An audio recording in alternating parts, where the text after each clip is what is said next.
আরে খাজা বাবা জিন্দাওলি গরিবে নমাজ জিন্দাওলি গেলে দেখতে পাই খাজা মরা নাই রে।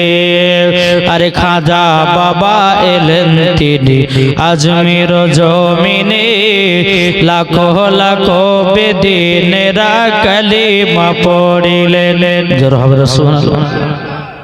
আরে খাজা বাবা এলেন তিনি আজমির জমিনে, লাখো লাখো বেদিনেরা কালিমা পড়িলেন। আরে খাজা বাবার লোটার ভিতর, জোর বলে সুবহানাল্লাহ।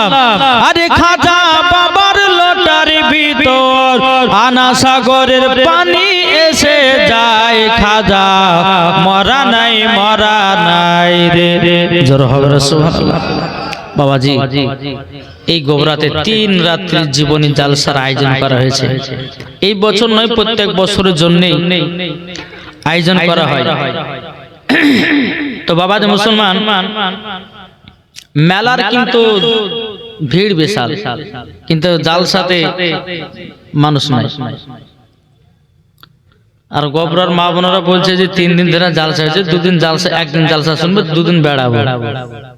এই বলে যে প্রথম দিন আসছে না। তো বাবাজি জীবনী জালসা শুনতে গেলে মন দিয়ে শুনতে হবে, প্রথম থেকে শুনতে হবে। আপনি 2 দিন শুনলেন না, লাস্টে বেলা আসলেন, তাহলে কিন্তু জীবনীর আগালা বুঝতে পারবেন না, গোড়া বুঝতে পারবেন না নাকি। জীবনী আপনাদের এখানে বহুত হয়েছে, খাজা পাকের জীবনী হয়েছে, গাউসে পাকের হয়েছে, মা ফাতেমার জীবনী হয়েছে, বিশ্বনবীর হয়েছে, সব হয়েছে। আজকে আপনাদের সম্মুখে জীবনী আমি করব হযরত ইব্রাহিম খলিলুল্লাহর জীবনী। শুনতে রাজি আছেন? কে কে শুনবেন একটু হাত তুলে দেখান তো। আলহামদুলিল্লাহ বলেন। বিরাদর ইসলাম, আল্লাহ পাক আল্লাহ তাআলা আমাদের সকলকে জান্নাতি বাগানে বসার তৌফিক দান করেছেন। এতে আমরা খুশি না বাজার? খুশি। আর যারা বাড়িতে ঘুমাচ্ছে, যারা ভাবছে যে আরো 2 দিন বাকি আছে, লাস্টে বেলা যা শুনবো, আচ্ছা বলুন, মানুষের মরণ কোনো গ্যারান্টি আছে? কি আছে? কোনো গ্যারান্টি নাই। আপনি ভাবছেন যে আজকে যাব কালকে যাব, হয়তো আপনার কাল সকালবেলা মরণ হয়ে গেল, তো কি করবেন? কিছু করা আছে? জি, মরণের কোনো গ্যারান্টি নাই। আল্লাহ পাক আল্লাহ তাআলা বলতেছে মানুষ ঘুমালেই মরে গেল। কি ঠিক না? মানুষ যখন ঘুমায় তো মানুষ মরে যায়। হাদিস থেকে প্রমাণিত যে একটা মানুষ যখন বিছানাতে যায়, ঘুমিয়ে যায়, তো হাদিস থেকে প্রমাণিত সে ব্যক্তি মরে যায়। তার দেহ থেকে আপনার আত্মাটা বেরিয়ে আসমানের দিকে খেলা করতে যায়। আত্মা আবার ভিতরে প্রবেশ করবে, মানুষ আবার জাগ্রত হবে। আর আত্মা যদি না আসে তো ওখান থেকে আবার শেষ গল্প। জি, তাহলে বাবা যে মুসলমান, আমাদেরকে অহংকার করলে হবে না। আমাদের সকলকে একদিন অন্ধকার কবরে যেতে হবে। তাই আমি সমস্ত মা বোনদেরকে বলছি, মা বোনেরা আপনারা মেলাতে ঠেলা না খেয়ে, যুবক ভাইদেরকে বলছি আপনারাও মেলাতে না বেরিয়ে এই জান্নাতি বাগানে আসুন, আর কিছু হাদিস কোরআনের বাণী, কিছু জীবনী আপনারা শুনে আপনাদের জীবনটাকে ওই রকম তৈয়ার করেন। এই আমরা ইসলাম কত কষ্ট করে পেয়েছি গো। জি, আমরা ইসলাম ধর্ম কত কষ্ট করে পেয়েছি। আজ আমরা মুসলমান, এই ইসলাম ধর্মকে বুঝলাম না, চিনলাম না, জানলাম না, কবর চলে গেলেন। তাহলে বলুন, আপনার কবরে জান্নাতি হবে না আযাব হবে? জি একটু বলেন না, আযাব হবে না জান্নাতি হবে? আপনি দুনিয়াতে জন্ম নিলেন, ইসলাম মানে কি বুঝলেন না, কোরআন মানে কি বুঝলেন না, হাদিস মানে কি বুঝলেন না, নবী কি জিনিস বুঝলেন না, আপনি অন্ধকার কবর চলে গেলেন। আল্লাহ পাক আল্লাহ তাআলা বলছে, বান্দা তোকে বোঝাবার জন্য অনেক আলেম ওলামাদেরকে পাঠিয়েছিলাম, সেখানে গিয়ে তোরা একটুকুনো বসিসনি, অথচ তোরা টাইমকে নষ্ট করে দুনিয়া থেকে চলে আসলি। আল্লাহ বলতেছে এই দুনিয়াটা হচ্ছে মুমিনের কি, এই দুনিয়াটা মুমিনের হচ্ছে জেলখানা। কে কেমন বাজার করেছেন, এই বাজারের হিসাব কাল কিয়ামতের ময়দানে হাসরের মাঠে দিতে হবে। আল্লাহ পাক আল্লাহ তাআলা বলতেছেন, ফাদখুলি ফি ইবাদি ওয়াদখুলি জান্নাতি, আমার বান্দা বান্দীদেরকে পাঠিয়েছি আমার ইবাদত করার জন্য। আল্লাহ বলছে যারা আমার ইবাদত করবে তাদের জন্য ইনাম পুরস্কার হলো জান্নাত। জোরে বলেন সুবহানাল্লাহ। এই যে আপনার এই জায়গাতে জান্নাতি বাগানে বসে আছেন, এটা একটা ইবাদত, কিন্তু মেলাতে ঘুরলে পরে ইবাদত নয়, কি ঠিক না? মেলাতে ঘুরলে এটা একটা ইবাদত নয়। তাই বাবাজি মুসলমান সোনামানি যারা এদিক ওদিক ঘোরাঘুরি করছেন, আপনারা দেরি না করে এই জান্নাতি বাগানে বসুন। আল্লাহ পাক আল্লাহ তাআলা আপনাদের প্রতি রহমত নাজিল করবে। একবার দুরূদ শরীফ পাঠ করুন। আল্লাহুম্মা সাইয়্যিদিনা মাওলানা মুহাম্মদ ওয়ালা সাইয়্যিদিনা মাওলানা মুহাম্মদ। একদিন মাটির ভিতরে হবে ঘরে মন মোর, কেন বাঁধো দালান ঘর, কি ঠিক না? একদিন মাটির ভিতরে হবে ঘরে মন মোর, কেন বাঁধো দালান ঘর। প্রাণ পাখি উড়ে যাবে পিঞ্জির থেকে, যেদিন তোমার মরণ হবে আসবে সকলে, ঠিক না বলেন? প্রাণ পাখি উড়ে যাবে পিঞ্জির থেকে, যেদিন তোমার মরণ হবে আসবে সকলে। তিন টুকরা কাপন পড়িয়া, তিন টুকরা কাপন পড়িয়া রাখবে কবরে, একদিন মাটির ভিতরে হবে ঘরে মন মোর, কেন বাঁধো দালান ঘর। জোরে বলেন। তাহলে বাবাজি মুসলমান ভাইরাও, এ সোনা মানিকেরাও, আমার আল্লাহ পাক আল্লাহ তাআলা বলতে, জগো আমার বান্দা বান্দিরাও, তোমরা কি দুনিয়াতে পাঠিয়েছে আমার ইবাদত করার জন্য? আমার আল্লাহ বলতেছেন, ওগো বান্দারো, তোমাদেরকে দুনিয়াতে পাঠালাম আমার ইবাদত করার জন্য। তোমরা যদি আমার ইবাদত না করো, তোমরা যদি আমার গুণগান না করো, আল্লাহ পাক আল্লাহ তাআলা বলতেছেন, ওই বান্দাকে মরার পরে জাহান্নামে দেওয়া হবে। কি গো, ঠিক না? আমরা বাবাজি মুসলমান, আজ আমাদের মুসলমানদের পরিস্থিতি এতটাই খারাপ দেখেছেন। আপনাদেরকে বলতে চাই যে আমরা মুসলমান ঘরে জন্ম নিয়েছি। আজ আমাদের কেউ যদি কোরআন নিয়ে যদি কেউ উল্টা পাল্টা কথা বলে, তো আমরা মুসলমান ঘরে চুপচাপ বসে থাকছি। কথা বলছি কি? একটু কথা বলেন না জি। আমার আল্লাহ বলতেছে তিনটা জিনিসের হেফাজতকারী হচ্ছে কে? আমার আল্লাহ। আল্লাহ বলতেছেন এই তিনটের প্রতি যে লাগতে যাবে সে দুনিয়া থেকে ধ্বংস হয়ে যাবে। বাবাজি আপনারা সকলে সোশ্যাল মিডিয়াতে দেখেছেন, বাবাজি এই যে আপনার বিজেপির নেতা, হ্যাঁ সকলে চিনেন না? এই যে কিছুদিন আগে আমাদের কোরআনটাকে নিয়ে উল্টা পাল্টা কথা বললো। আজ আমরা মুসলমান, তবুও ঘর আমরা চুপচাপ বসে আছি। সব মুসলমান না, কিছু কিছু মুসলমান জাগ্রত হয়েছে। জি, আজ আমাদের মুসলমানদেরকে এখন জাগ্রত হতে হবে। আজ আমি মা বোনদের ভাইদের সবাইকে জানাতে চাই যে কোরআন নিয়ে যে উল্টা পাল্টা কথা বলবে তার বিচার আমরা চাই কি চাই না? একটা হাত তুলে বলেন। আজ এই ওয়াসিম সরকার বিজেপির নেতা এ বলতেছে যে কোরআন নাকি বদর মাঠে পুড়ে ছাই হয়ে গেছে। কি শুনেন নাই? কি শুনেছেন না? জি আচ্ছা বলুন, এই যে কথা শুনেছেন আপনারা কেউ থানাতে গেছিলেন? তার নাম এফআইআর করেছেন? কেউ করেছেন? করেন নাই। যদি আপনার বাড়িতে একজন ফ্যামিলি কারো খুন খবরে হতো তাহলে দৌড়ে থানা চলে যেতেন না? কিন্তু এইটাই তো বাবা যে কোরআনের মহাব্বত, কোরআনের ভালোবাসা। জি যার দিলে তো কোরআনের মহাব্বত থাকবে, বলুন ওই মরার পরে জান্নাতে যাবে না জাহান্নামে যাবে? আপনাদেরকে বলতে চাই, আজ আমরা মুসলমান যদি ঘরে বসে থাকি, বাপ একদিন আপনার বাড়িতে এসে আপনাকে মেরে চলে যাবে, আপনি কিছু করতে পারবেন না। আজ আপনি দেখেন উড়িষ্যাতে যতগুলি মুসলমান আছে সবার দাড়ি ছিঁড়ছে। মুসলমানদেরকে এত জুলুম করতেছে, মুসলমানের প্রতি এত আক্রমণ চলতেছে, আজ আমরা মুসলমান ঘরে বসে আছি, কি ঠিক না? তা আপনাদেরকে বলতেছে ভাই ঘরে ঘুমিয়ে থাকিও না, নিজের জীবনটাকে নষ্ট করো না, আল্লাহর রাস্তাতে কিছুটা দান করো। আল্লাহ বলছে যেই বান্দা আমার রাস্তাতে পা বাড়ালো, আমার আল্লাহ বলতেছে ওই বান্দাকে মরার পরে জান্নাত দেব। জোরে বলে জি। তা আপনাদেরকে বলতে চাই যেই যে কোরআনটাকে নিয়ে আমাদের সঙ্গে, আমাদের কোরআনকে নিয়ে উল্টা পাল্টা কথা বলেছে, আর যখনই আপনার ভোট নেওয়ার টাইম হবে, আর তখনই আপনার এই বিজেপির দালালরা আপনার মুসলমানদের প্রতি বেশি আক্রমণ করতেছে, মুসলমান প্রতি জালমান করতেছে।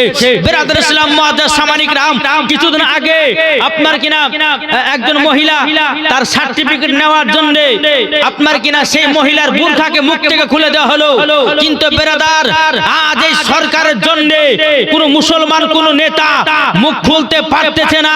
কেন? তাদেরকে কিছু টাকার ঘুষ মেরে দিয়েছে। তাই আপনাদেরকে বলতেছে মুসলমান টাকা দেখতে যেও না, নিজের ঈমানকে বাঁচাও, টাকা দেখতে যেও না, নিজের আকীদাকে বাঁচাও, টাকা দেখতে যেও না। জান্নাত পেতে গেলে পরে আমাদের অন্তরে কোরআনের ভালোবাসা রাখতে হবে, আমাদের অন্তরে নবী মুস্তাফার মহব্বত রাখতে হবে, আমাদের অন্তরে কাবার মহব্বত রাখতে হবে, ঠিক না বলেন? জি। আজ আপনার বেধর্মীরা দেখেন নিজের নিজের ঝান্ডাকে তুলে আপনার মুসলমানদের প্রতি আক্রমণ, আর আমাদের ঘরের যুবক ছেলেরা এরা শুধু ফ্রি ফায়ার পাবজিলে পাগলা, কি ঠিক না? দেখেন গা। তাই বাবা যে মুসলমান, আপনাদের কাছে অনুরোধ, এই যে ওয়াসিম সরকার বলছে যে এই কোরআনটাকে নাকি 27 জন শয়তান মিলে লিখেছে, যেরকম নাউজুবিল্লাহ। জি, এই ওয়াসিম সরকার বলছে নাকি যে মুসলমানদের কোরআনে লেখা আছে যে বেধর্মীদেরকে মানুষকে ধরে ধরে মারো, মানুষকে ধরে ধরে কতল করো, মানুষকে ধরে ধরে জবাই করো, নাকি এই কোরআনে লেখা আছে। ওই নাকি বাংলাদেশ থেকে 21,000 টাকা দিয়ে একটা কোরআন কিনে নিয়ে এসে যে এই কোরআন কোন মুসলমানের কাছে না, যেরকম নাউজুবিল্লাহ। তাহলে বলুন এর প্রতি বিচার আমরা চাই কি চাই না? কি চাই না? জি। তা আপনাদেরকে বলতে চাই যে কোরআন নিয়ে কেউ যদি একটা উল্টা পাল্টা কথা বলে, প্রত্যেকটা মুসলমানকে বলছি ভাই জাগ্রত হও আর ঘুমায়ও না। জি, জাগ্রত হও আর ঘুমায়ও না। বিরাদর ইসলাম মুআজ্জাজ সামানিক রাম, আজ আমরা মুসলমান, আজকে আপনার কিনা কোরআন প্রতি নিয়ে কথা বললে পরে আজ আমরা মুসলমান কেউ আপনার রাস্তায় দাঁড়াতে পারলাম না। কোরআন নিয়ে যে একটা আন্দোলন আমরা করব, যে কোরআনটাকে নিয়ে কেন আমাদের উল্টাপাল্টা কথা বলবে। তাই বাপজি মুসলমান, আপনাদেরকে বলতে চাই যে দিলের ভিতরে নবী মুস্তাফার মহব্বত রাখো, কোরআনের ভালোবাসা রাখো, ইনশাআল্লাহ দেখবেন আল্লাহ পাক আল্লাহ তাআলা আপনাদের প্রতি মহব্বত ভালোবাসা ভরিয়ে দিবে। জোরে বলেন সুবহানাল্লাহ। একবার দুরূদ শরীফ পাঠ করুন। আল্লাহুম্মা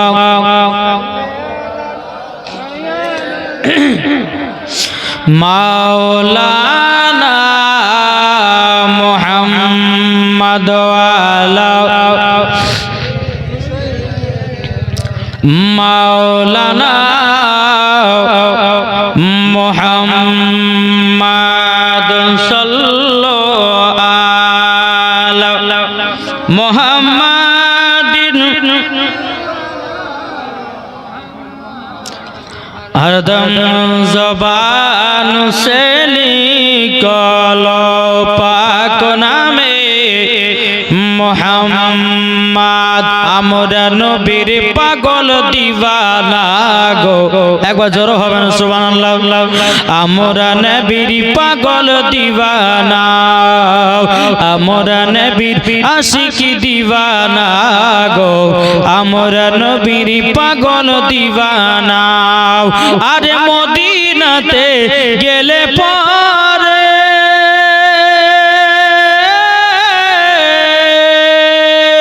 সকল আশা পূর্ণ হবে।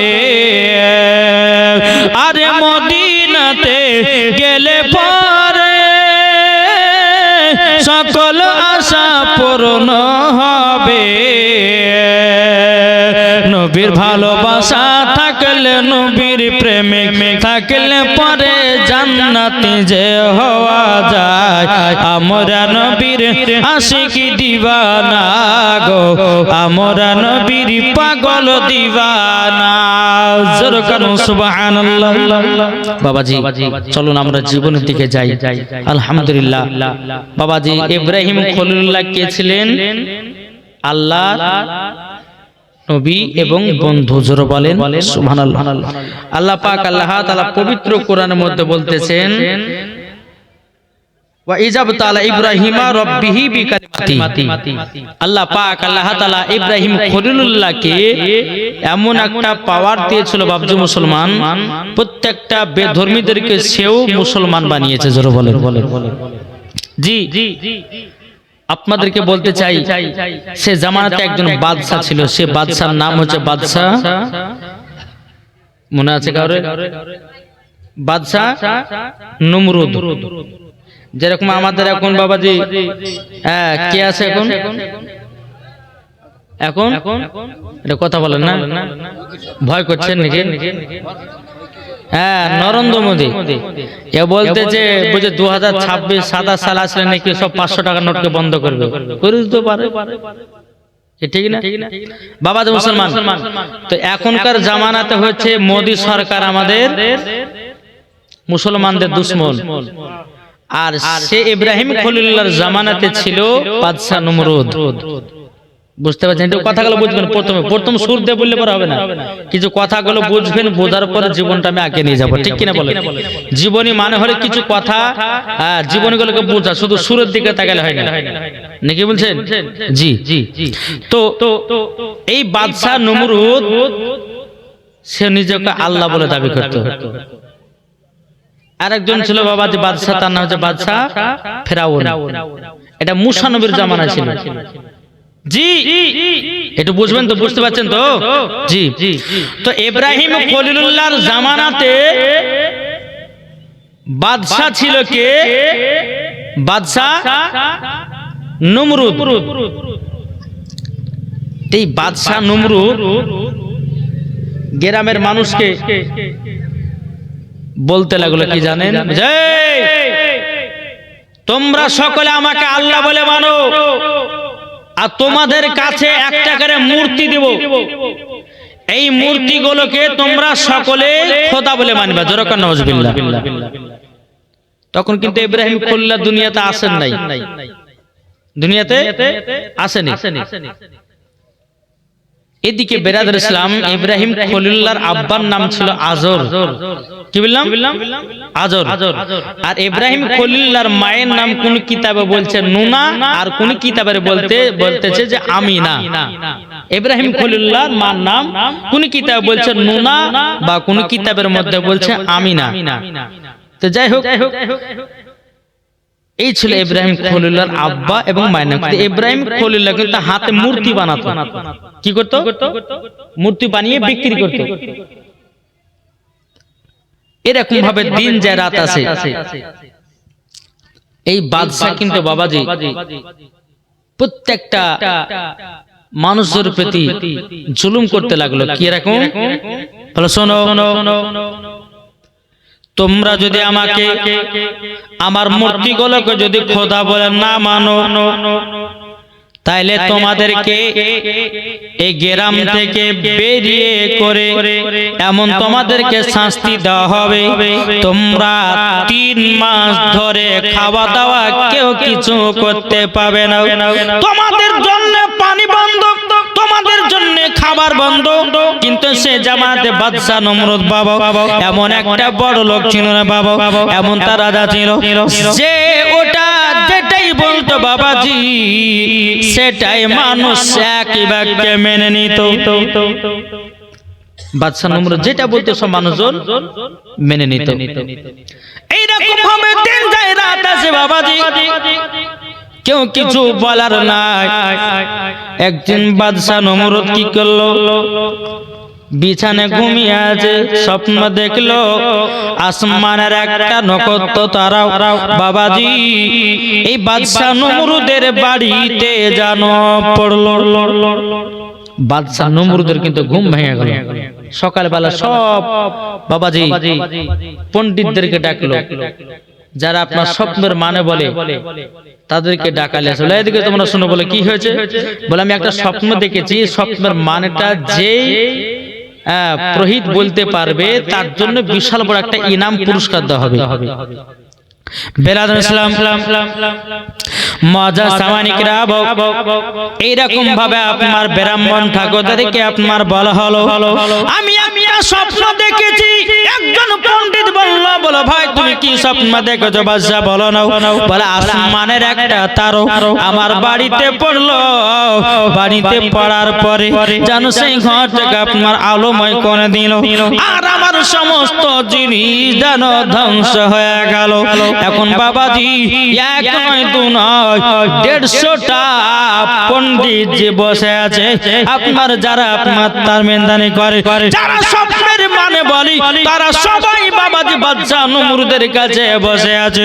বাদশাহ নমরুদের কাছে যখন বসে থাকাও বেরাদুল ইসলাম মাদান সামানিকরা এ সোনামানিকেরাও বাবাজি এরকম ভাবে একটার পর একটা পণ্ডিত বলছে আল্লাহ গো, যদি আমরা সত্যি কথা যদি বাদশাহ নমরুদকে বলি হয়তো আমাদের গলা কেটে দিতে পারে।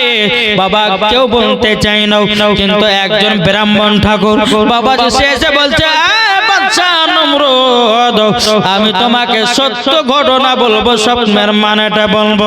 বলে কি হয়েছে বলো, স্বপ্নের মানেটা বলো।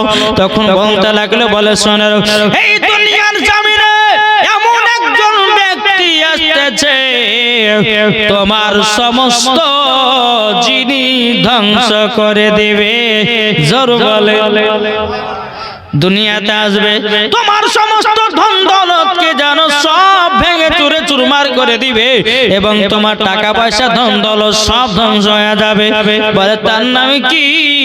বলে তার নাম হলো ইব্রাহিম খলিলুল্লাহ। জোরে বলুন না সুবহানাল্লাহ। এই বাদশাহ নমরুদ চিন্তিত হয়ে গেল যে আল্লাহ, চিন্তিত যে আমাকে যারা আল্লাহ বলে মানে, যারা আমাকে খোদা বলে মানে, আজ যদি এইরকম কেস ঘটে তো আমাকে কেউ তো খোদা বলে মানবে না। এর কোনো একটা কারাকিদ করতে হবে, যে কোনো একটা নিয়ম কানুন করতে হবে। বাবাতে মুসলমান ভাইরাও এই বাদশাহ নমরুদ বললে পুরোহিত তোমরা শুনে রেখে দাও, তাইলে বলো না ছেলেটা কদিন পর দুনিয়াতে আগমন করবে। সে ব্রাহ্মণ ঠাকুরটা বলতে যে বলে শুনুন গো, ওই ছেলেটা 3 দিনের ভিতরে এই দুনিয়ার জমিনে যেন আগমন করবে। বাবাজি মুসলমান ভাইরাও এ সোনা মানিকেরাও বেরাদার বাদশা বলতে লাগলো, বলো গো ব্রাহ্মণ ঠাকুরেরা তোমরা শুনে রেখে দাও, আমি এই ছেলেটাকে দুনিয়ার জমিনে আসতে দেব না। যদি আসে আমার সমস্ত মাল দৌলত গুলোকে ধ্বংস করে দেবে, সমস্ত মাল পানিকে সব আমার বিচূর্ণ করে দিবে। বেরাদুল ইসলাম মাদাস সামানিকরা এরকম ভাবে আপনার দিন যা রাত আছে। এদিকে বাদশাহ নমরুদ তার সেনাবাহিনীদেরকে মারলো, এ সেনাবাহিনী তোমরা শোনো, ও সেনাবাহিনী তোমরা শুনে রেখে দাও। বলে কি? বলে এলাকার ভিতরে যত করি আপনার কিনা বিবাহিত মহিলা আছে এবং পুরুষ আছে, তাদের সবাইকে আমার কাছে ধরে নিয়ে এসো।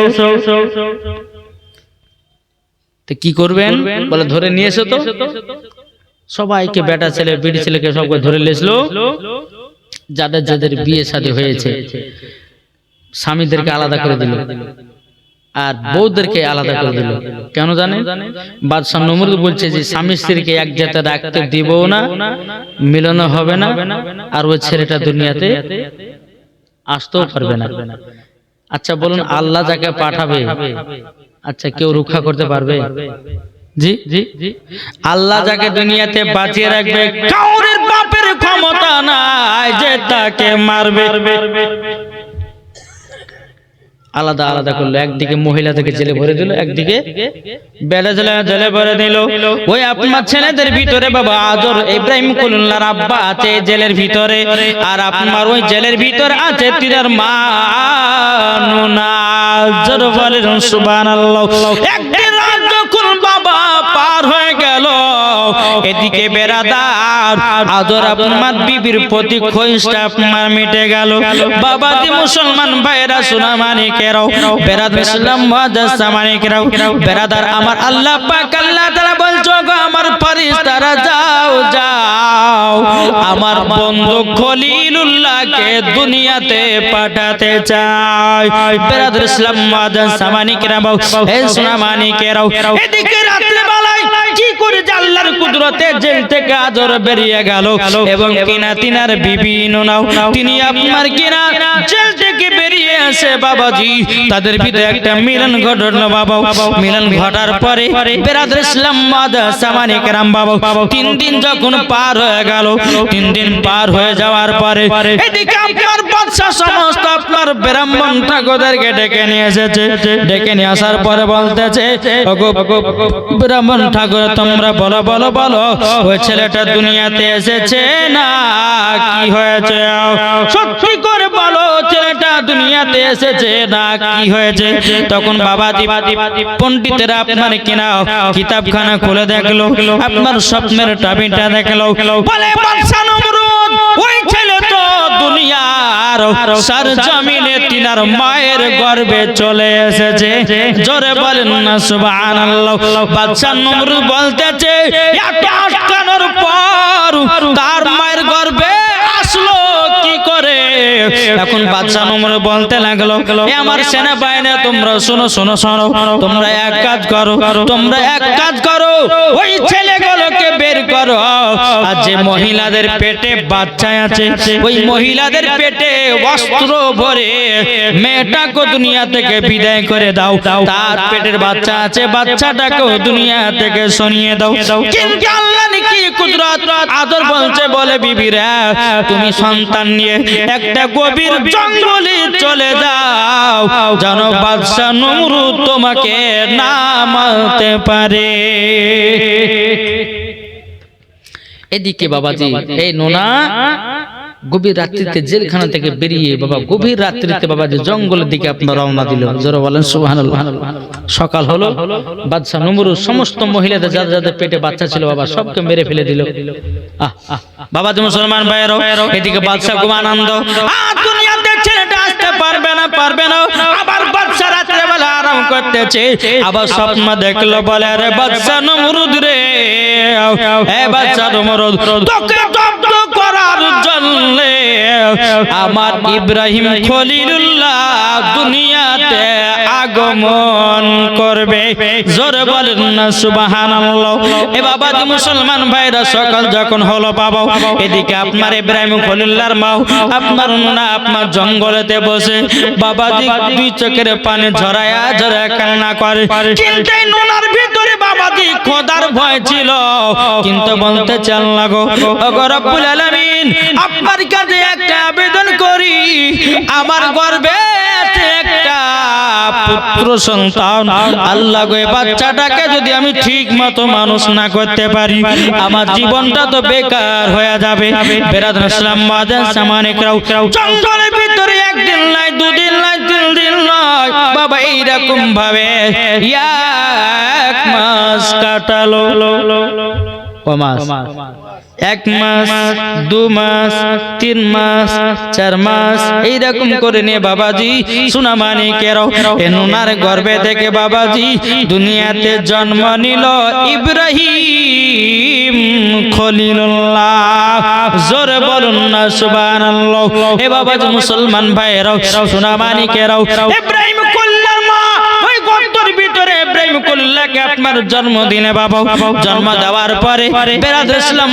সামানিকরাও এখন বাবা নুনা আপনার গর্ত থেকে আপনার বেরিয়ে আসবে কিন্তু বেরাদার এ সোনামানিকেরা ইব্রাহিম খলিলুল্লাহ তিনি এমন একজন আল্লাহ বাবাজি বন্ধু ছিলেন আল্লাহ নবী ছিলেন গর্তের ভিতরে বসে বাবাজি কোন সময়তে আল্লাহর ফেরেশতারা ইব্রাহিম খলিলুল্লাহকে বাবাজি দুধ পান করিয়ে দিতেন আবার কোন সময়তে তিনার মা জননী আপনার দিদের আপনার কিনা বুকের স্তনে দুধ পান করিয়ে জানো কোন আপনার কাদের তাল আছে যেত কিন্তু বেরাদর ইসলাম মাদা সামানিকরাও আর ইব্রাহিম খলিলুল্লাহর আব্বা তিনি কি করতেন বাবাজি তিনি আপনার মূর্তি বিক্রি করে বেড়াতো কি করতো মূর্তি বিক্রি বেরাদর ইসলাম মাদা সামানিকরাম এই রকম ভাবে দিন রাত যায় আস্তে আস্তে বাবাজি এই রকম ভাবে ইব্রাহিম খলিলুল্লাহ গর্তের ভিতরে 1 নয় 2 নয় কমসে কম বাবাজি 8 মাস লালিত পালিত হলো গর্তের ভিতরে জোরে বলেন সুবহানাল্লাহ কয় মাস বললাম? 8 মাস। কিন্তু মা জানেন, যখন তিনার মা গর্ত থেকে বেরিয়ে কোনো কাজের দিকে যেতেন, ইব্রাহিম খলিলুল্লাহ গর্তের ভিতরে একা থাকতেন। তো ইব্রাহিম খলিলুল্লাহ শাহাদাত আঙ্গুলে একটা আল্লাহ পাক আল্লাহ তাআলা কুদরতি মধু দিয়েছিলেন। কি দিয়েছিলেন? সব সময় আঙ্গুলটা চুষতো। ইব্রাহিম খলিলুল্লাহ সব সময় আঙ্গুলটা মুখে ভরে চুষতো। এখন দেখবেন যে সমস্ত মায়েদের বাচ্চাগুলো হয়, ওই বাচ্চারা কিছু কিছু বাচ্চা দেখেন আঙ্গুল চুষে, দেখেন না জি? তো এই বাচ্চারা আঙ্গুল চুষে ইব্রাহিম খলিলুল্লাহর দিকে নিসবাত। যারা বলেন সুবহানাল্লাহ জি। তো এই বাচ্চারা যে আঙ্গুল চুষে ইব্রাহিম খলিলুল্লাহর, এই বাচ্চারা সুন্নাত আদায় করে। যারা বলেন সেটা আল্লাহর তরফ থেকে হয়। অনেকে মা বোন বলে যে এই বাচ্চাকে হাত চুষাতে হয় না, কিন্তু না মা, বাচ্চারা যখন হাত চুষবে মানা করবে না, টানবেন না। কেন বলছি টানবেন না? এটা ইব্রাহিম খলিলুল্লাহর একটা নিসবাত বা সুন্নাত। জোরে বলেন সুবহানাল্লাহ। বেরাদর ইসলাম মাদাস সামানিকেরা, এই সোনা মানিকেরাও, ইব্রাহিম খলিলুল্লাহ গর্তের ভিতরে বাবা আপনার পালন হলো বাবা 8 মাস। কয় মাস? 8 মাস। এখন আজর বলতেছে, বলো গো বিবি আমাদের বাচ্চাটা কেমন আছে বলো না। তখন বলছে স্বামী গো এখন এই জায়গাতে আলোচনা করেন না, যদি বাদশা নমরুদ যদি খবর পায় আমার বেটাকে দুনিয়া থেকে চির বিদায় করে দেবে। বলে না নাও, খবর তো যাবে না। বেরাদর ইসলাম মাদাস সামানিক নাও, এই কথা যখন আপনার বলা আজর বলছে বিবি রে আমি তো মূর্তি বিক্রি করে আমার সংসার চালাই, তবে শোনো বেটাটাকে এমন ভাবে মানুষ করো যেন আমাদের মূর্তির প্রতি যেন তা লোভিত থাকে, আমাদের সঙ্গে যেন মূর্তি বিক্রি করে, তাইলে পরে বাদশা নমরুদ ধরতেও পারবে না, বুঝতেও পারবে না। এইরকম ভাবে দিন যা রাত আছে ইব্রাহিম খলিলুল্লাহ ওই গর্তের ভিতরে বাবাজি 6 বছর পার করলেন। কত বছর? 6 বছর। এবার 6 বছর পর গর্ত থেকে বেরোচ্ছেন, তিনার মাকে বলছে মা আমাদের রবকে, যারা বলেন না জি, ইব্রাহিম খলিলুল্লাহ বলছে মা আমাদের খোদাকে। তিনার মা বলতেছে বেটা এই তো তোমার মূর্তি। না মা এই মূর্তি আমাদের রব হতে পারে না। আবার কিছুক্ষণ বলছে মা আমাদের রবকে, বলে তারা, এটা মানতে পারলাম না। ও মা আমাদের রবকে। তখন বলতেছে বেটা ওই যে আসমানে চাঁদ দেখতেছো ওইটাই তোমার রব। ও মা তাহলে আমাদের যদি চাঁদ যদি রব হয় তাহলে চাঁদ কে ডোবাচ্ছে? এটা তো একটা কথা জি। আবার সকাল হলো, বলে মা আমাদের রবকে। বলে বেটা এই যে সূর্য। বলে মা সূর্য যদি আমাদের রব হয় তাহলে নিজের ইচ্ছে ডুবছে, আবার কে আবার জাগ্রত করাচ্ছে? বলে ও গো মা যে একটা রাত হচ্ছে দিন হচ্ছে এটা কে করতেছে? আর মা বলছে যে হায় রে হায় কোন পাল্লাতে পড়লে, আমার ছোট বেটা এরকম আমার সামনে এরকম প্রশ্ন করে আমাদের জীবনে ভাবতে পারেনি। হ্যাঁ, তো ইব্রাহিম খলিলুল্লাহর মা বলতেছে বলে বেটা তোমার মনে কি হয় যে তোমার রব কে হতে পারে? ইব্রাহিম খলিলুল্লাহ বলছে মা ও মা জানো শুনে নাও মা, এই যে তুমি বলতে চাঁদ আমাদের রব, তারা আমাদের রব, সূর্য আমাদের রব, ও মা জননী ওইটা সব রবের সৃষ্টি। জোরে বলেন ও মা জননী। তবে আমি তো আল্লাহকে দেখি নাই, আমি তো আল্লাহকে কোনোদিন দেখি নাই। তবে মা গো এই দুনিয়াতে একজন আল্লাহ বলে জিনিস আছে। ও গো মা জননী গো মা, আমাদের মূর্তি কখনো রব হতে পারে না, মূর্তি আমাদের খোদা হতে পারে না। যিনি আমাকে তোমাকে তৈয়ার করেছে তিনি হলেন আমাদের রব। জোরে বলেন না সুবহানাল্লাহ। বাবা মুসলমান ভাইরাও এই সোনা মানিকেরাও আদরের কানে যখন বাবা যে কথা বললো বলে গো আমার স্বামী গো, এ দেখেন আমার বেটা এরকম এরকম কথা বলতেছে। আমি তাকে বললাম বেটা তোমাকে মূর্তি বিক্রি করতে যেতে হবে, কিন্তু আমার বেটা আগে জিজ্ঞাসা করলো মা আমাদের রবকে। আমি তখন বললাম আমাদের মূর্তি। বলে না না না এটা আমাদের রব হতে পারে না। বাবা তো মুসলমান ভাইয়েরা শোনা মানে কেন আদর বলছে, বলে বিবি গো এইরকম খবর জানে বাদশাহ নমরুদের কানে না পৌঁছায়, যদি পৌঁছে যাও আমাদের বেটাকে দুনিয়াতে রাখবে না। বাবা তো মুসলমান ভাইয়েরা এ শোনা মানে কেন একদিন বাবাজি কিনার আব্বার সাথে বেরাদার ইব্রাহিম খলিলুল্লাহ আপনার মূর্তি বিক্রি করতে গেছে। আব্বার সাথে বাজারে মূর্তি বিক্রি করতে গেছে। তো আদর বলছে, আব্বা বলছে যে বেটা তুমি মূর্তি গেলে বিক্রি করো, আমি একটু যাবার আসবো। বসেছে, বসার পর বলতেছে কে লিবা মূর্তি লাও। ইব্রাহিম খলিলুল্লাহ বলছে কিভাবে বিক্রি করছে শুধু দেখেন, কে লিবা মূর্তি নাও জলদি করে নাও, এই মূর্তি তোমাদের নেওয়াই হবে, কোনো কাজের হবে না। এইরকম মূর্তি বিক্রি করছে। জি জি একবার দুইবার বলতে বলতে আব্বা যায় বেটা এরকম মূর্তি বললে কি হলিবে? বলে আব্বা আমি তো সত্য কথা বলেছি, মূর্তি তো নিজের মানুষের হাতের বানানো, আবার ক্ষমতা কত একদম বেকার লেওয়াই হবে, ঘরের ভিতর রাখাই হবে। বলে বেটা চুপ চুপ চুপ, এই কথা যদি বাদশা নমরুদের কাছে পৌঁছায় তাহলে কিন্তু তোমার কিন্তু খবর আছে। বেটা চুপে যাও। আব্বা তুমি ভাবছো যে বাদশা নমরুদকে তুমি দেখে ভয় করে আছো, আমি ভয় করতে থাকি না। যখন একটা দুটো কথা বলতে বাবা যে গোটা এক কথা ছড়িয়ে গেল, যারা আশেপাশে যারা মূর্তি বিক্রি করছিল তারা গিয়ে এই খবরটা বাজে বাদশা নমরুদের কাছে পৌঁছে দিল। এরকম ব্যাপার একটা বাচ্চা ছেলে বলে বিক্রি করছে মূর্তি, বলে কে নিবা মূর্তি নাও, এই মূর্তি কিনাই হবে কিন্তু কোনো কাজের হবে না।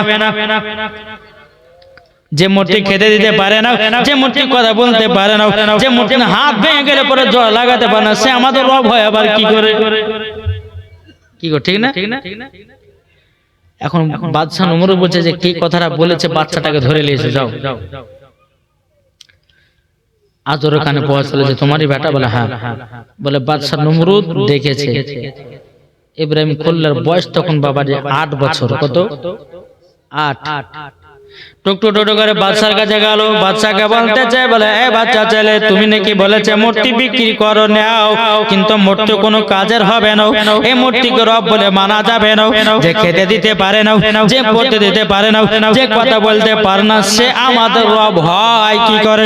তুমি নাকি কথা বলেছো? ইব্রাহিম খলিলুল্লাহ বলতেছে বলে হাও আমি তো বলেছি। কেন বলেছি? বাদশা নমরুদ বলো তুমি তো নিজেকে খোদা বলে দাবি করো, তুমি তো সমস্ত মানুষদেরকে আপনার কিনা মূর্তি পূজা করাতেছো, তবে শুনে রেখে দাও মূর্তি তো বানানো মানুষের হাতে বানাও, আর তুমি কেন মানুষদেরকে তার ইবাদত করতে বলতেছো? বেরাদর ইসলাম মাদার সামানিক নাও। বাদশা নমরুদ বলছে ও সেনা বাহিনী শুনো, এই সামান্য 8 বছর ছেলে আমার মুখের উপরে কথা বলতেছে, আজ পর্যন্ত মিশর শহরে কেউ আমাকে এইরকম ভাবে বড় কথা বলতে পারে না, এরকম ভাবে কেউ ধমকে ধমকে কথা বলতে পারে না। কিন্তু বাবা যে মুসলমান ভাইয়েরা শোনা মানে কেন এখন বাদশা নমরুদ বলতেছে ইব্রাহিম তুমি ভিতরে এসো, কিন্তু বাবা যে বাদশা নমরুদের কাছে যে ব্যক্তি যাক না কেন মাথা নিচু করে ঢোকে। ইব্রাহিম খলিলুল্লাহ বলতে মাথা নিচু করেনি, ডাইরেক্ট হয়ে গেছে। বাদশা বলছে তুমি জানো আমার গেটে মেন গেটে তুমি ঢুকলে কিছু বললাম না, তুমি আমার ঘরে প্রবেশ করছো, আমার ঘরে যেই আমার সেনাবাহিনী ঢুকুন না কেন আমার কাছে মাথা নত করে তারপরে ভিতরে যে তুমি কেন করলে না? তুমি কেন মাথা নত করলে না? কেন আমাকে সেজদা করলে না? ইব্রাহিম খলিলুল্লাহ বলতেছে তোমাকে সেজদা করবে কিসের জন্য? তুমি কে? জোরে বলেন না সুবহানাল্লাহ। তুমি কে যে তোমাকে আমি সেজদা করব? বাদশা নমরুদ বলছে বাপ রে এইটুকু ছেলের এইটুকু আমার যেরকম বা মুসা কালিমুল্লাহ, আপনার তো ঘটনা জীবনে শুনেছেন, শুনেন জি? মুসা কালিমুল্লাহ বাবাজি মুসলমান বাদশা নমরুদ ফেরাউনের কাছে গেছে, যাওয়ার পরে বাবাজি হ্যাঁ ফেরাউন আপনার নিয়ে আদর করতেছে, আদর করতে করতে করতে যেমন গালে একটা চুমা দিয়ে একটা থাপ্পড় মেরেছে, ওকে 7 দিন জ্বরে ফেলে রেখেছে। এই হচ্ছে নবী পাওয়ার। আর সমস্ত নবীদের মধ্যে রাগ ছিল মুসা নবীর রাগ। জি এত দিনের রাগ ছিলেন, জালালি রাগ, একটা থাপ্পড় মেরেছে তো বাদশা ফেরাউনকে 7 দিন জ্বরে ফেলে রেখেছে। 7 দিন পরে বলতেছে আমি কোথায় আছে এখন, একটা চড় খেয়েছে। তাহলে বলুন এই নবীদের হাতে পাওয়ার আছে কে দিয়েছে? আল্লাহ, আল্লাহ দিয়েছে। জোরে বলো সুবহানাল্লাহ। এখন বেরাদার ইসলাম একবার দুরূদ শরীফ পাঠ করেন, আল্লাহুম্মা সাল্লি আলা মাওলানা মুহাম্মদ ওয়া আলা আলি মাওলানা মুহাম্মদ সাল্লাল্লাহু তাআলা আলাইহি সাল্লাম। বাবাজি মুসলমান ভাইরাও, হে সোনা মানিকেরাও, চল বাবাজি এগিয়ে যাই রে বাবা। এখন বাদশা ফেরাউন নমরুদ বলতেছে, এ বাচ্চা ছেলে বলো তুমি আমার কাছে মাথা নত করলে না কেন? তখন আপনার ইব্রাহিম খলিল্লাহ বলতেছে, বাদশা নমরুদ তোমাকে মাথা নত করবে কেন? বাদশা নমরুদ বলে যে আমি এখানকার সবারই নেতা, আমি হলাম রব, আমাকে খোদা বলে সবাই মানে। আমি তোমাকে খোদা বলে মানি না, আমি তোমাকে আল্লাহ বলে মানি না। আমার রব হবে যিনি আমাকে বানিয়েছে, তিনি হবে আমার রব। জোরে বলেন না সুবহানাল্লাহ। বাবা মুসলমান ভাইরা, এ সোনা মানিকেরাও, যখন বাবা যে কথা বলার পরে বাদশা নমরুদ বলতেছে, বাচ্চা তোমার বাবার নাম কি বলো? তখন বলল আমার আব্বার নাম হলো আজর। বাদশা নমরুদ মনে মনে হয় যে এই ছেলেটার কথা বলেছে নাকি স্বপ্নতে, যে আমার সমস্ত রাজপ্রাসাদকে ধ্বংস করবে এই নাকি। এই একে ধরে রাখো, ধরে রাখে ওকে 7 দিন পর্যন্ত ওকে জেলের ভিতর ভরে রাখো, দেখি ওকে কে খাওয়ায়। আমি যদি ওকে না খাওয়াই তো ওকে, ওর যদি আল্লাহ থাকে তো আল্লাহ খাইয়ে দিবে কি? ঠিক আছে। ইব্রাহিম বললেন লাগে কি কোন জেলের ভিতরে ভনলো। 1 দিন চলে গেল, 2 দিন চলে গেল, বাবা যে গভীর রাত্রিতে বাবা যে আল্লাহ আল্লাহর জিকির করতেছে। বাবা যে আল্লাহ পাক আল্লাহ তাআলা বলতেছে, বলো গো আমার ফেরেশতারা জলদি করে যাও ইব্রাহিম খলিলুল্লাহকে যে গর্তের ভিতরে আমি 1 নয় 2 নয় 6 বছর ধরে লালন পালন করেছি, ও ফেরেশতা যাও এইরকম ভাবে জেলের ভিতরে যাও, যাবার পরে তিনার কুদরতি খাবার গুলো দিয়েছো আমার বন্ধু খলিলুল্লাহর যেন কোনো কষ্ট না হয়। জোরে বলো। এই বাবাজি মুসলমান ভাইরাও, তবে আমার সোনা মানিকেরাও, ইব্রাহিম খলিলুল্লাহ বাবাজি গভীর রাত্রিতে এত জান্নাতি খাবার পাও। সকাল বেলায় বাবাজি ইব্রাহিম খলিলুল্লাহ সমস্ত খাবার গুলো ফেলিয়ে বাবাজি রাখতেছে জেলের ভিতরে। বাদশা নমরুদ বাপমা দেখতে যে কি ব্যাপার, তাকে খাবার কে দিচ্ছে? এই সেনাবাহিনী তোমরা কি খাবার দিছো ও বাচ্চাটাকে? না, আমরা কোথায় খাবার পাবো এত সুন্দর সুন্দর খাবার? বাদশা নমরুদ আপনার জেলের কাছে গিয়েছে, যাওয়ার পরে দেখতেছে বাবা যে খাবার গুলো মানে ফেলিয়ে রেখেছে বাবা, খুসা গুলো, হ্যাঁ বেদানা আপেল মানে জান্নাত ফল, যে খুসা গুলো ফেলিয়ে রেখেছে, এত সেন্ট করছে। এখন এই বাদশা নমরুদ আপনার কি করেছে, খুসা গুলোকে নিয়ে লাকে যেমন শুনে, তুমি জান্নাতের সেন্ট শুনবে না। জোরে বলেন সুবহানাল্লাহ। বলছে জান্নাতে তুমি ইব্রাহিম খলিলুল্লাহ যখন এই কথা বলেছে বাদশা নমরুদ, তুমি কি পাগল হয়ে গেছো? হ্যাঁ জান্নাত কোথায়? আর তুমি বলছো জান্নাতের সেন্ট নিবে না? মানে বলে শোনো, এটা আমার আল্লাহ পাক আল্লাহ তাআলা ফেরেশতারা আমাকে জান্নাতি খাবার দিয়ে গেছে, তোমার মতো মানুষ জান্নাতের সেন্ট শোনার কোন দরকার নাই। যে নিজেকে আল্লাহ বলে দাবি করে, তুমি নিজেকে আল্লাহ বলে দাবি করছো, মানুষজনকে মূর্তি পূজা করাচ্ছো, তোমার মতো মানুষ জান্নাত তো দূরের কথা, জান্নাতের গেট পর্যন্ত তোমার নসিবে জুটবে না। 7 দিন পার হলো, খাবার দিল না, পানি দিল না, কিচ্ছু দিল না, তবু ইব্রাহিম খলিলুল্লাহ ওই জেলের ভিতরে 7 দিন পার হয়ে করে একবারে নুরানি চেহারা নিয়ে বাড়ি আসতেছে। বলো সুবহানাল্লাহ। এখন বাদশাহ নমর বলতেছে, এই ব্যাপার কি, এই ছেলেটা 7 দিন থাকলে পর তো শরীর টুড্ডা মেটে হয়ে যাবে, চোখ মুখ ঢুকে যাবে, কিন্তু তাজা হয়ে বেড়াচ্ছে কেন? তখন সমস্ত সেনাবাহিনী বলছে, বলো গো বাদশাহ নমর, তিনি হচ্ছে আলাদা, তিনার পর হচ্ছে আলাদা। বেরাদ মুসলমান মাদের সামানিকরা, এ সোনামানিকেরা, ইব্রাহিম খলিলুল্লাহকে বাবা দিয়ে ওখান থেকে আপনার ছেড়ে দেওয়া হলো। আর বাদশাহ নমর বলতেছে, গো তোমরা শুনে রেখে দাও, শুনে রেখে দাও, এই ছেলেটাকে তোমরা সব সময় নজর রাখবা, একে কোনো সময় ফাঁকে দেওয়া যাবে না। বাবা যে মুসলমান ভাইয়েরাও, এই সোনামানিকেরাও, এখন বেরাদার ইব্রাহিম খলিলুল্লাহ বাড়িতে এসেছেন। আসার পরে তিনি আব্বাকে বলছে, আব্বা আপনি মূর্তি বিক্রি করছেন কেন? তখন তিনি আব্বা মুখখান ধরে বলছে, বেটা চিল্লায় না, যদি বাদশাহ নমর শুনতে পায় আমাদের কার খেতে পেনতে দেবে না। বলে, আব্বা বাদশাহ নমরুদ আমাদের খাওয়ার জন্য নয়, খাবারের মালিক কে? আমার ইব্রাহিম খলিলুল্লাহ বলতেছে, বলে আব্বা গো খাবারের মালিক কে? এ বলতেছে বাদশাহ নমরুদ, খাবার মালিক হলো আমার আল্লাহ। জোরে বলে। এখন তিনি আব্বা বলছে, বেটা তুমি আল্লাহ বলে করতে কি পেলে? তিনি আব্বার সাথে কথা কাটাকাটি করছে। তখন সবাই মূর্তি পূজালে পাগলা। জি কোথায় পাইলে তুমি?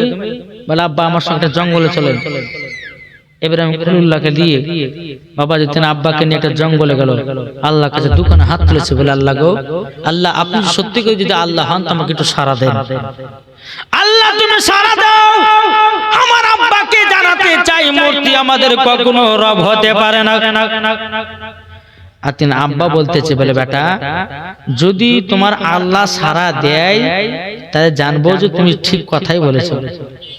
একটু বাবা অনেকক্ষণ ধরে কান্নাকাটি করলো, বাবা সাড়া দেয় না, সাড়া দেয় না। আল্লাহ পাক আল্লাহ তাআলা বলছে, জিবরিল জলদি করে যাও, যাওয়ার পরে আমার বন্ধু ইব্রাহিম খলিলুল্লাহকে তুমি গায়বী আওয়াজে জানিয়ে দাও, ইব্রাহিম তোমার কথাই ঠিক, আমি এক আল্লাহ, আমি তোমাকে আমাকে সারা পৃথিবীটাকে বানিয়েছি। জোরে বলেন সুবহানাল্লাহ। এ বাবা মুসলমান ভাইরাও, ওগো আমার সোনামানিকেরাও, ইব্রাহিম খলিলুল্লাহ বলতেছে, বলো গো আল্লাহ ইনি কে? আমার আল্লাহ বলতেছে, বলো গো ইব্রাহিম খলিলুল্লাহ ইনি তো আমার ফেরেশতা হযরতে জিবরিল আমিন, তোমার কাছে পয়গাম পাঠাবে, তোমার কাছে সমস্ত জিনিসের খবর পাঠাবে। বেরাদুল ইসলাম মাদার সামানিকেরাও, ইব্রাহিম খলিলুল্লাহ বলছে, বলে আব্বা আপনার বিশ্বাস হলো এই আমাদের নমরুদ কখনো আল্লাহ হতে পারে না, আর মূর্তিকে কখনো পূজা করবে না। কিন্তু বলছে, বেটা এখন বাদশাহ নমরুদের ভয় তো আমাদেরকে কিছুদিন গা ঢাকা হয়ে চলে যাবে।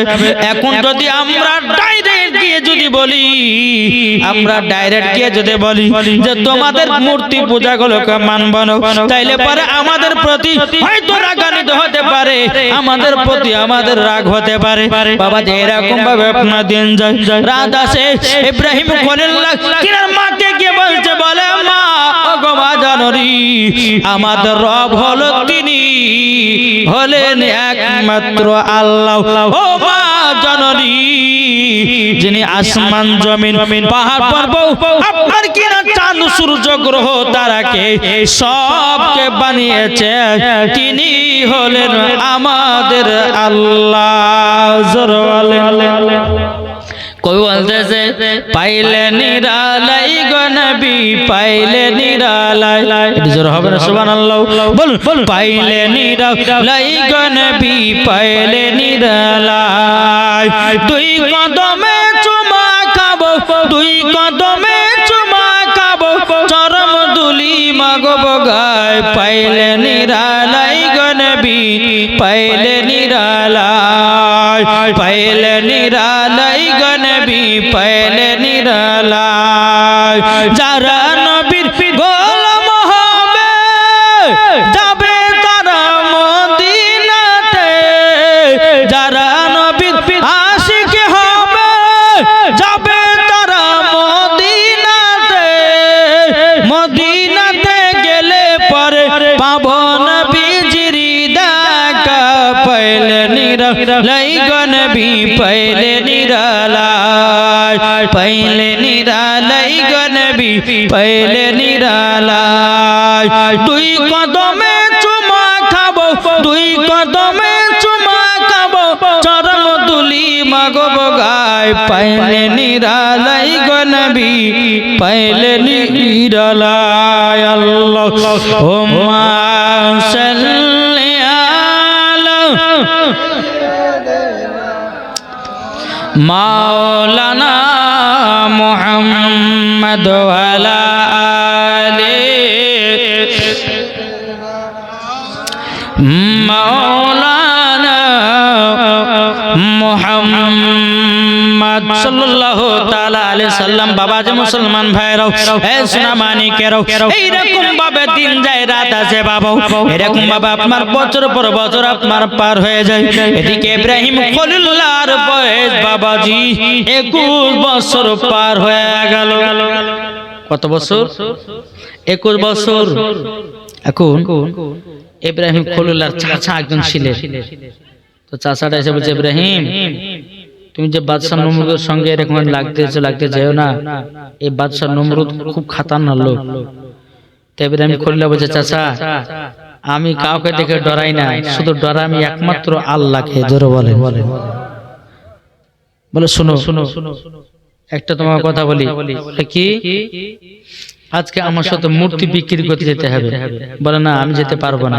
বলে যদি না যাও কিন্তু বাদশাহ নমরুদ কিন্তু তোমার প্রতি খুবই একটা বিচার করে তোমার প্রতি। বলে কিসের বিচার? বল সবাই মূর্তি বলে মানতেছে আর তুমি ছোট থেকে নিয়ে 21 বছর হয়ে গেল, কেন তুমি আমাদের মূর্তি মানতে জানো? ইব্রাহিম খলিলুল্লাহ চাচা বলতেছে, তখন বলতেছে গো আমার চাচা গো আমি কেন মূর্তিকে খোদা বলে মানবো? চাচা আমি মানতে পারবো না। আচ্ছা তুমি মানিও না ভালো কথা, কিন্তু আমার সাথে মূর্তি বিক্রি করতে চলো। এখন ইব্রাহিম খলিলুল্লাহ চাচার কথা শুনে বাবা আবারও বেরিয়ে গেলে 21 বছরে বাবা একবার ছোটবেলাতে আব্বার সাথে মূর্তি বিক্রি করেছিল।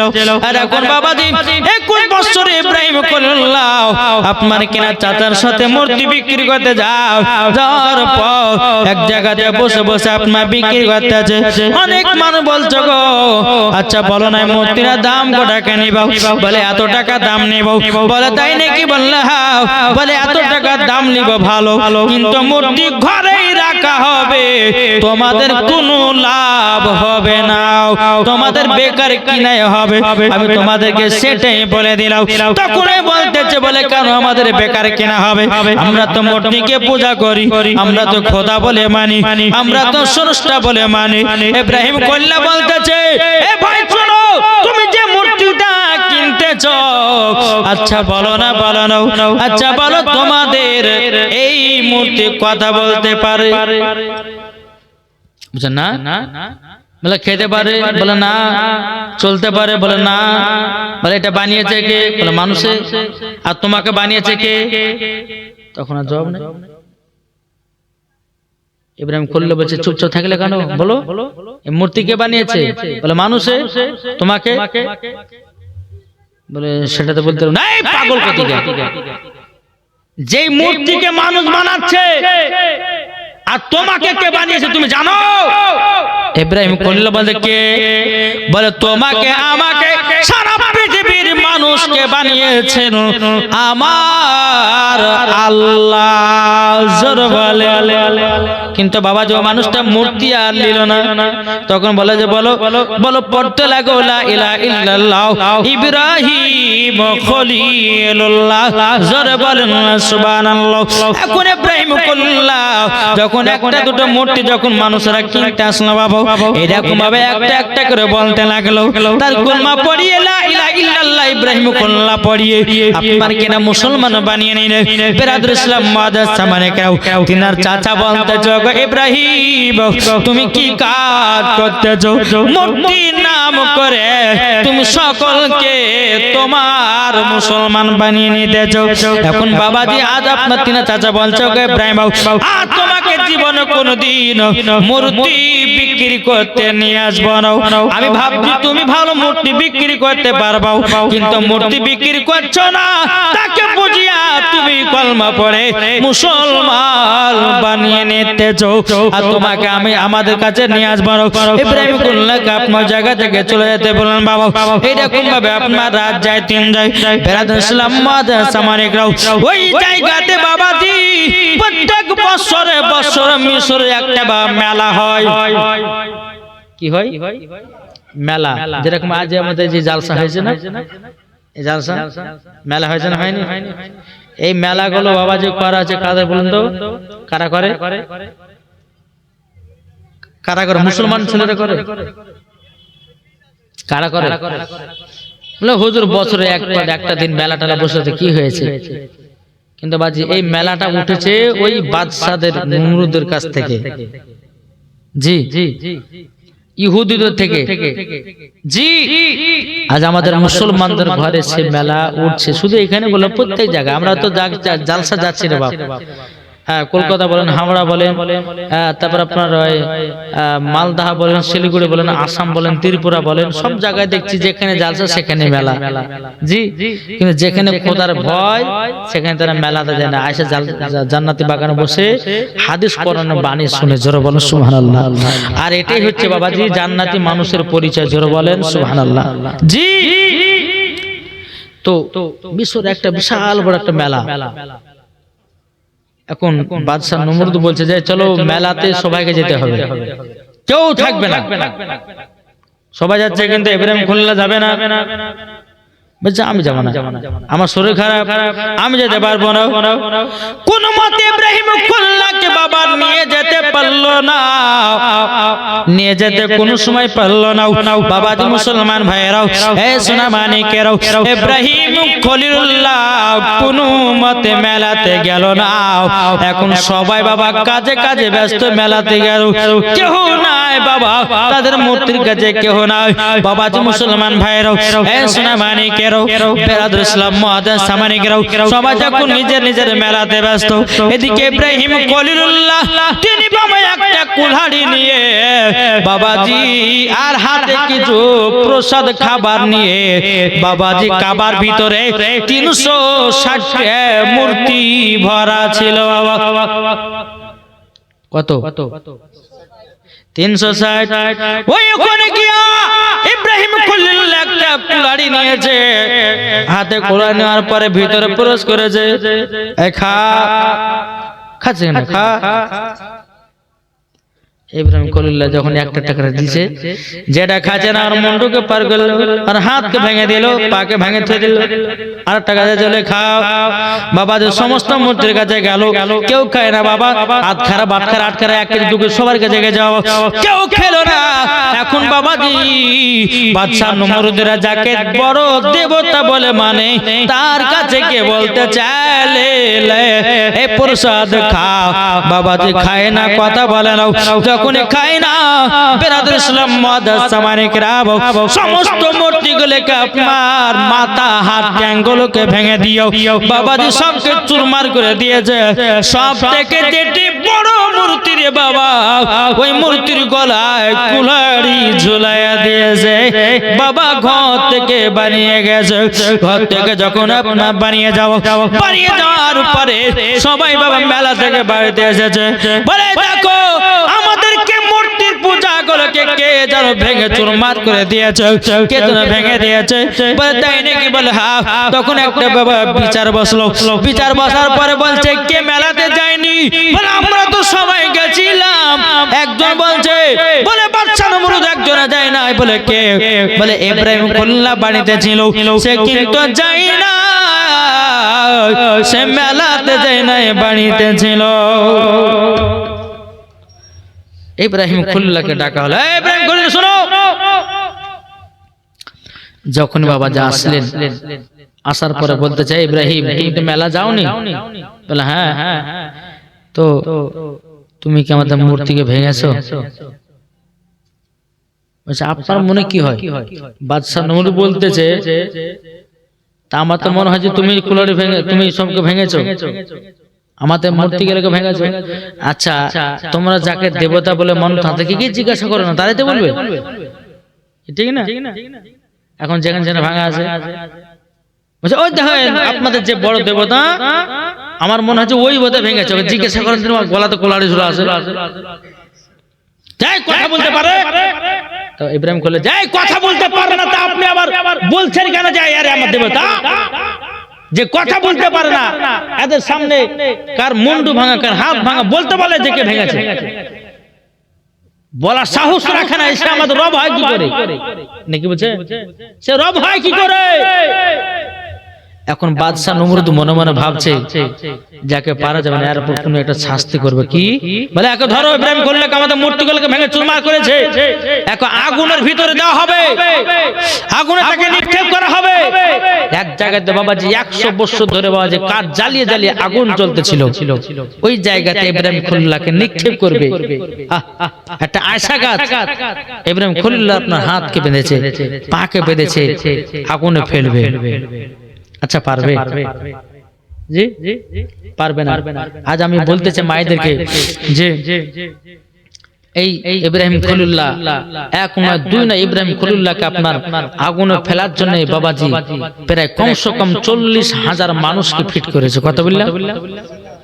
40,000 মানুষ ইব্রাহিম খলিলুল্লাহকে বাবাজি তুলে ফেলবে, কিন্তু শক্তি নাই। এদিকে ইবলিস শয়তান বলছে বাদশা নমরুদ শোনো, তোমার 40,000 মানুষে পারবে না, ইব্রাহিম খলিলুল্লাহকে 70,000 ফেরেশতায় ধরে আছে, তোমার পারবে না, পারবে না। ইবলিস শয়তান বলছে বাদশা নমরুদ তুমি তো 40,000 মানুষে পারলে না, আমি তোমাকে একটা বুদ্ধি দিব, এই বুদ্ধিতে যদি কাজ করতে পারো মাত্র 20 জনায় ইব্রাহিম খলিলুল্লাহকে তুলে জানো আগুনে নিক্ষেপ করবে, আগুনে ফেলে দেবে। এ বাবা মুসলমান ভাইরাও, আমার সোনা মানিকেরাও, বাদশা নমরুদ বলছে এই শয়তান বল কি তোর বুদ্ধি বল। তখন বলে এক কাজ করো, কিছুটা মেয়েদেরকে আর কিছুটা বেড়া ছেলেকে ধরে নিয়ে এসো, ধরে নিয়ে আসার পরে তাদেরকে জিনা করাও। বাবাজি মুসলমান ভাইরাও, অনেক বাবাজি মানুষে ভিড় লেগে গেছে, কেন বলুন তো বাবা, ইব্রাহিম খলিলুল্লাহকে আগুনে নিক্ষেপ করবে, সমস্ত মানুষ বাবা দেখতে এসেছে। এখন শয়তান বলছে 20টা বেড়া ছেলে 20টা মেয়ে ছেলেকে ডেকে নিয়ে এসো, নিয়ে আসা হলো। শয়তান বলতে চোখ বাদশা নমরুদ তুমি ইব্রাহিম খলিলুল্লাহকে যদি আগুনে নিক্ষেপ করতে চাও, ওই 20টা বেটা ছেলে আর 20টা মেয়েদেরকে একই সঙ্গে একত্রিত করে তাদেরকে জিনা করাও। জিনা যেমনই করাবে ছেলেগুলো নাপাক হয়ে যাবে, নাপাকের অবস্থায় ইব্রাহিম খলিলুল্লাহকে ধরবে, আর কোন শয়তান ভিড়বে না, আপনার কিনা কোন আর ফেরেশতা ভিড়বে না। বাবাজি মুসলমান ভাইরাও, আচ্ছা বলুন না, কোন ব্যক্তি যদি নাপাক থাকে তার কাছে ফেরেশতা আসে? আসবে? আসবে না। তো বাদশা নমরুদকে যখন এই কথা বলো, শয়তান 20টা বেটা ছেলে 20টা মেয়ে ছেলেকে ডেকে নিয়েছে একই জায়গাতে একত্রিত করে তাদেরকে জিনা করালো। জিনা করি বেটা ছেলেগুলো নাপাক হলো, নাপাকের অবস্থাতে ইব্রাহিম খলিলুল্লাহকে বাবাজি তুলবে। হ্যাঁ, আর যে মহিলাদের সঙ্গে বাবাজি জিনা করা হয়েছিল ওই মহিলাদের কপালে লাল লাল টিকলি পড়ে দিয়েছিল কপালে। কি বুঝলাম? কেন বলুন তো? অনেক অনেক মহিলা এবার লাল লাল টিকলি না পড়লে তাদেরকে চিনতে পারবে না, পারবে কি? তো বাদশা নমরুদ বলে যায় যারা যারা জিনা করেছে তাদের কপালে লাল লাল করে বড় বড় টিকলি মেরে দাও, যেন চিনা যায় যে জিনাকারী জিনাকারী জিনাকারী। তাই মায়েদেরকে বলতেছে মা কপালকে টিকলি দেন না, ওই নাইদের সঙ্গে জাহান্নামে যেতে হবে। বোঝা গেছে কিছু? কেউ কপালে টিপ ব্যবহার করবে না। ওই মহিলাদের কপালে বাবাজি কি করলেন? টিপ মেরে ছেড়ে দিল। এখন বাবা যে ইব্রাহিম খলিলুল্লাহকে আগুনে নিক্ষেপ করবে, কিন্তু বেরাদ মুসলিম মাদাস সামানিকরা আল্লাহ পাক আল্লাহ তাআলা বলতে যায় জিবরিল জলদি করে যাও, আমার বন্ধু খলিলুল্লাহকে একটু সাহায্য করতে হবে। পরে তাই নাকি বললাম বলে যাও বাবাজি আল্লাহর ফেরেশতা জিবরিল আমিন টুক টুক করে আসলাম। আসার পরে বাবা আমার ইব্রাহিম খলিলুল্লাহকে বলছে বলো গো আল্লাহর বন্ধু ইব্রাহিম খলিলুল্লাহ কিছু কি সাহায্য লাগবে নাকি? বলে আমি সাহায্য নেব না, সাহায্য নিব আমার আল্লাহর কাছে। তোমার কাছে নয়, আমি আল্লাহর কাছে সাহায্য নেব। বাবা মুসলমান ভাইরা, এই সোনামানিকেরা, এই জায়গায় একটা বাবা ছোট্ট ঘটনা আছে। কি জানেন বাবা, ইব্রাহিম কল্লাকে বাবা যে যখন আগুনে নিক্ষেপ করে দিয়েছি, একটা ব্যাঙ বাবা পুকুরের কাছে গেছে। ব্যাঙ ব্যাঙ পুকুরের কাছে গিয়ে হয়েছে, বলে পুকুরে একটু পানি ঢাল দিবে। বলে কেন? বলে আমার বন্ধুকে আগুনে নিক্ষেপ করেছে, একটু পানি নিয়ে যে নিভাবো। তাহলে তো দেখেন ব্যাঙের ভিতরে ইব্রাহিম খুললো কত মহব্বত। তার জন্য তো বলা হয়েছে কি, আচ্ছা বলুন, এই ব্যাঙ যদি কোনো পানিতে থাকে, আচ্ছা পানি কি নাপাক হয়? কি গো, নাপাক হয়? জি, নাপাক হয় না। কেন? আমার আল্লাহ বলতেছে ব্যাঙ আজ যখন ইব্রাহিমের মহব্বতে পুকুরের কাছে এক গাল পানি নেওয়ার জন্য গেছিলি, আমি আল্লাহ তোদের পেশাবকে আমি পাক করে দিলাম।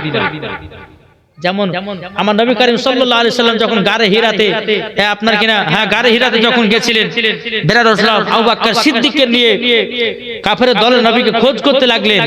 তো পায়রা মাকড়সা জাল বিছিয়ে দিয়েছিল, আর পায়রাতে কি করেছিল? ডিম পেড়ে দিয়েছিল। জি, তোমার আল্লাহ বলতে যে পাখির ভিতরে, পায়রার ভিতরে এতটাই মহব্বত, তার জন্য তো বলা হয় পায়রা পায়খানা পায়। কি বুঝলেন না? যেমন আপনার ওই দেখবেন মসজিদে গিয়ে অনেক পায়রাতে পায়খানা করে না? জি, মদিনাতে যাবেন, কাবাতে যাবেন, প্রত্যেকটা পাখিদের পায়রা ওখানে নামাজ পড়ে সব করছে। তাহলে বাবা যে মুসলমান সোনামানিক, আপনারা বুঝুন, তাহলে বাবা যে একটা কবিতর হয়ে যদি নবী মুস্তাফার মহব্বত দিলে থাকতে পারে, একটা মাকড়সা হয়ে যদি নবীর মহব্বত থাকতে পারে, তাহলে বলুন আজ আমরা নবী মুস্তাফাকে মহব্বত করলে জান্নাতে হবে কি হবে না? বলে ইনশাআল্লাহ নবীর মহব্বতে আমরা জান্নাতে যেতে চাই কি চাই না? জোরে বলেন সুবহানাল্লাহ। জি, আচ্ছা শেষ করব নাকি? শেষ করে দেব? আচ্ছা বলছি আর 10 মিনিট হোক তো, বলছে নাকি?